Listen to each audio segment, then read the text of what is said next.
Hello guys, nandito tayo sa kusina. Ito ang second day of Ramadan ngayon. Ito ang short order namin online. Ito may kamatis tayo ngayon guys. Ang mura ng kamatis ngayon sa piso ito is 45 pesos lang. Napakaganda niya. Matamis ito. Tingnan mo, fresh na fresh talaga. Walang sira. Tapos ito ang cucumber guys. So, mas maganda ang cucumber dito kasi seedless. Ayan. Saka yung onion, mura lang din ang onion ngayon. Siguro dahil Ramadan, mura ang mga bilihin ng mga gulay. Ayan. So, bali 45 sa piso din ang kilo. At saka may masarap na talong. Malaki siya pero masarap ito iprito. Malaki siya pero malambot. Masarap siya, tapos isawsaw sa suka at saka soy sauce. Tsaka may cauliflower tayo guys. Alisin natin ito ang kamatis. Ayan, may cauliflower tayo. Kasama ang zucchini. Masarap ito ang zucchini guys. Mas masarap pa ito sa opo. Iwan ko sa inyo. Para sa akin, mas masarap ito sa opo. Kasi, pag ilaga mo siya ng buo, ang gitna niya malambot na matamis. Ang sarap talaga. Zucchini. Tsaka may yellow lemon tayo. Malambot. Basta malambot kasi ang daming katas. Ito, may bagyo beans.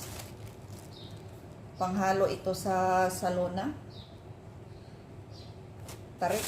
Sa Arabic is tarik kasi Ramadan ngayon. Ang tawag is tarik. Saka may presko din na patatas.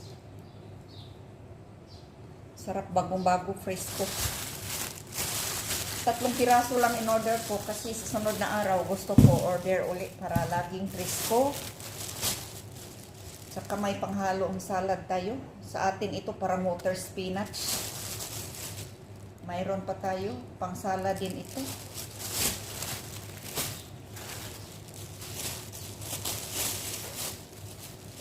Saka mayroon tayong parsley. Maliit ang parsley ngayon guys. Kasi parang bago yata itong harvest.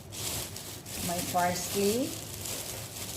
Saka ito, coriander leaves. Maliit din kasi parang bagong harvest ito, bagong tanim.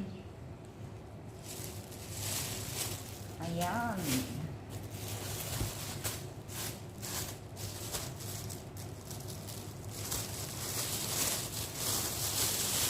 Saka may lettuce tayo. Ayan. Maliit lang in order ko kasi 3 days o 4 days ito gamitin. Ayan, maghugas na tayo mga karosas.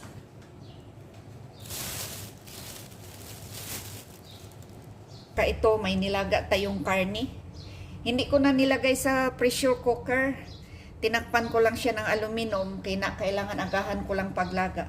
Marami kaming pressure cooker dito is 3. Ayoko nang gumamit ng pressure cooker. Kasi isang bisis, kahit ang tibay na, ang ganda yun ng pressure cooker at saka matibay. Iwan ko anong nangyari. Parang pumutok. Parang pumutok. Pumutok talaga. Parang sumabog. Ay nako, kahit lock na lock. Lock na lock yung pressure cooker. Kasi malakas yun, matibay yung lock niya. Ay nako, sumabog talaga. Akala ko pati ubin sumabog. Takot na takot ako. Paglingon ko. Para siyang granada. Parang granada sumabog. Ang lakas na pum. Parang ang tingin ko parang nabasag sa isip ko. Takot na takot ako baka makurente ako. Akala ko nabasag yung ubin kasi yung ubin namin ganito is flat siya. Takot na takot ako mula noon, para ako na trauma. Ang lakas talaga ng sabog. Kaya hindi na ako gumamit ng pressure cooker. Minsan pinipilit ako ni amo ko. Ayoko na, takot ako. Para ako na trauma. Kaya pag ganito, agahan ko na lang paglaga para malambot din ang karne. Kasi gusto nila pag magluto ako ng karne. Yung malambot talaga, pangit naman kasi ang karne pag matigas, walang lasa. So ito, tinakpan ko ng aluminum. Within 2 hours, malambot na din siya. Kaysa mag-pressure cooker, parang mayroon pa akong takot. Ayan, dito na tayo guys. Maghugas tayo sa kamatis. Pangalawang hugas na ito. Kasi para siyang magraba. Mas maganda talaga ilagay mo yung kamatis sa refrigerator, malinis. Kasi pag anytime kuha ka, malinis na yung malinis na yung kamatis. At saka para hindi kakapit yung dumi kasi maalikabok itong kamatis na to. Pero depende lang yun sa inyo mga karosas. Ako, hinuhugasan ko talaga. Para less trabaho. So, dito tayo sa cucumber.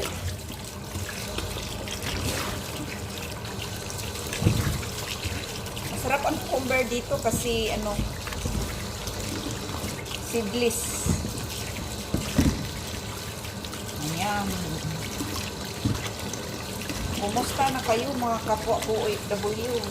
Alam ko ang dami ngayong pagkain. So, nasa kusina kayo lagi, huwag kayong magpagutom kasi siyempre, time for fasting dito. Paggabi, kain ng marami.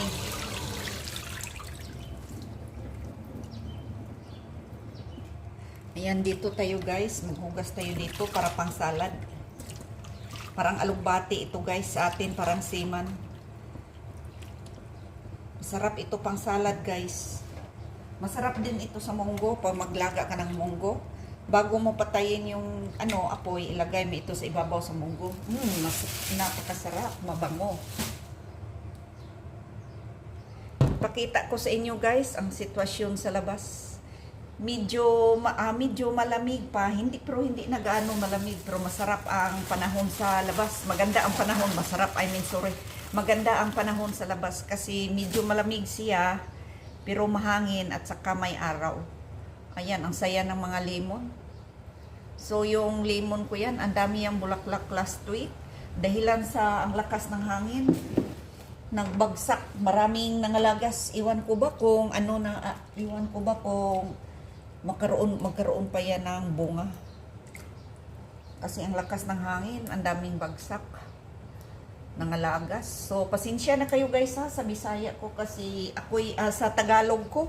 Kasi ako ay isang Bisaya. Sinikap ko mag-Tagalog kahit hindi ako marunong masyado sa Tagalog. Sinikap ko mag-Tagalog para naman pag may viewers ako na Tagalog na maligaw, at least maintindihan nila konti yung Tagalog ko na bulok-bulok. Pasensya na kayo. At saka may parsley pa tayo. May parsley at saka coriander. Ayan, hanggang dito na lang tayo guys. Thank you so much for the support. God bless. Please don't forget to subscribe, like, share, and comment. And tap the bell para updated kayo sa sunod ng mga videos. Bye-bye everyone. God bless.